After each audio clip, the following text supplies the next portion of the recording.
அண்டார்டிகால சுமார் 4 கிலோமீட்டர் தடிமன் கொண்ட பனிப்பாறைக்கு அடியில பல கோடி வருஷங்களா வெளி உலகத்தோட எந்த தொடர்பும் இல்லாம அமைதியா இருக்கிற ஒரு மர்மமான ஏரியை பத்தி தான் பார்க்க போறோம்.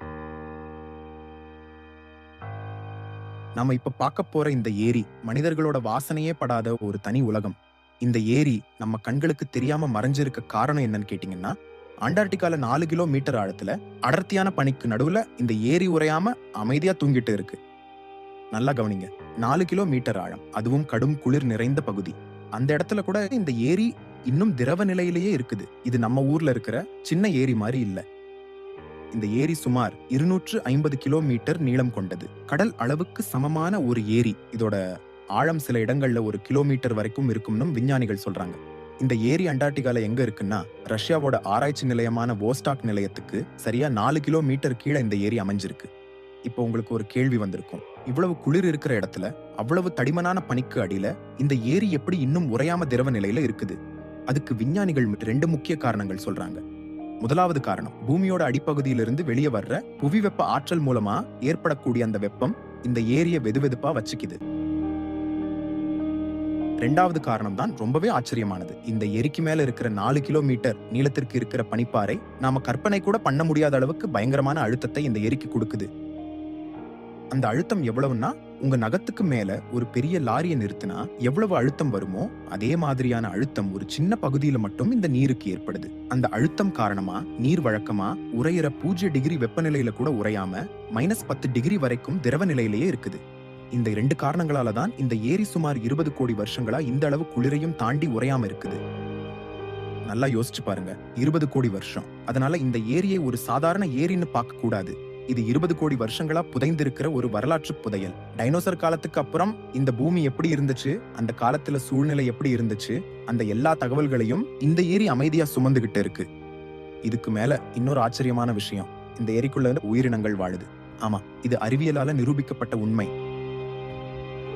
இப்ப இத கேட்ட உடனே உங்களுக்கு சந்தேகம் வரும், சூரிய ஒளியும் இல்ல, ஆக்சிஜனும் இல்ல, அப்படி இருக்கிற இடத்துல உயிரினங்கள் எப்படி வாழும்?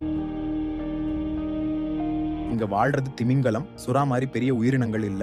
இங்க நாம தேடுறது பாக்டீரியா மாதிரி ரொம்பவே சின்ன நுண்ணுயிர்கள். பொதுவா இந்த நுண்ணுயிர்கள் பூமியில இருக்கிற எந்த கடினமான சூழ்நிலையையும் சமாளிக்கிற திறன் இருக்கு. எரிமலையின் கொதிக்கும் வாயில, ஆழ்கடல் வெந்நீர் ஊற்றுகள்ல, அணு உலை ரியாக்டர் அருகில கூட இந்த நுண்ணுயிர்கள் வாழுது. இன்னும் தெளிவா சொன்னா, இந்த உயிரினங்களுக்கு சூரிய ஒளியும் தேவையில்லை, ஆக்சிஜனும் தேவையில்லை. பாறைகள்ல இருக்கிற தாதுக்களை பயன்படுத்தி ரசாயன சக்தி மூலமா உயிர் வாழ்ற தன்மை இவங்களுக்கு இருக்கு. அதனாலதான் இந்த மாதிரி கடுமையான சூழ்நிலையில கூட வோஸ்டாக் ஏரிக்குள்ள இந்த நுண்ணுயிர்கள் வாழக்கூடும்னு விஞ்ஞானிகள் நம்புறாங்க. இந்த ஆராய்ச்சி ஏன் முக்கியம்னா, செவ்வாய் கிரகத்துல மற்றும் யூரோப்பா நிலவுல பனி அல்லது திரவ நீர் இருந்தா அங்கும் இந்த மாதிரி நுண்ணுயிர்கள் வாழலாம்னு விஞ்ஞானிகள் கருதுறாங்க. அதாவது வேற்று கிரக உயிரினங்களோட தேடல் நம்ம பூமியில இருக்கிற இந்த வோஸ்டாக் ஏரியிலிருந்தே தொடங்குதுன்னு சொல்லலாம். இந்த ஏரியை அடையிறது ஒரு சாகச பயணம் தான். ரஷ்ய விஞ்ஞானிகள் பல வருஷங்களா மெதுவா பனியை துளையிட்டு இறுதியாக 2012ஆம் வருஷம் இந்த ஏரியை அடைஞ்சாங்க. அது மனித குலத்துக்கு ஒரு வரலாற்று சாதனை. ஆனா அதே நேரத்துல ஒரு பெரிய பயமும் இருந்தது. 20 கோடி வருஷங்களா மாசுபடாம இருந்த ஒரு தனி உலகம் அது. நம்ம கருவிகள் மூலமா நம்ம கிருமிகள் அங்க போயிட்டா அந்த முழு சூழ்நிலையும் அழிஞ்சு போயிடும். அதனாலதான் விஞ்ஞானிகள் ஏரியை நேரடியா தொடாம அதிக கவனத்தோட அந்த மாதிரிகளை எடுத்தாங்க. இது உங்களுக்கு ஆச்சரியத்தையும் அல்லது ஒரு சந்தேகத்தையும் கூட ஏற்படுத்தலாம். அது ஒரு அறிவியலோட உச்சகட்டம்.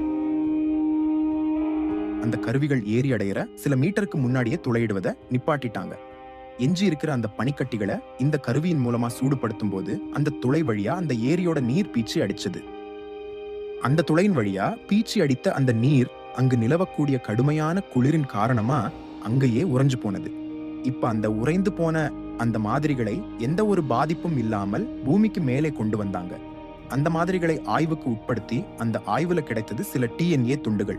அந்த டிஎன்ஏ நம்ம இதுவரைக்கும் அறிஞ்ச எந்த உயிரினத்தோடையும் ஒத்து போகல. காரணம், இந்த டிஎன்ஏக்கள் அறிவியலுக்கு தெரியாத புது வகை உயிரினங்களோட மாதிரி. நம்ம பூமியிலேயே நமக்கு தெரியாம ஒரு ஏலியன் உலகம் இந்த ஏரிக்குள்ள அமைதியா வாழ்ந்துகிட்டு இருக்குது. இந்த வோஸ்டாக் ஏரி வெறும் ஏரி மட்டுமல்ல, இது ஒரு வரலாற்று புத்தகம். இந்த புத்தகம் பல ரகசியங்களை தனக்குள்ள ஒளிச்சு வச்சிருக்கு. இந்த வரலாற்று புத்தகத்துல இன்னும் நிறைய பக்கங்கள் திறக்கப்படாம நமக்காக காத்துக்கிட்டு இருக்கு.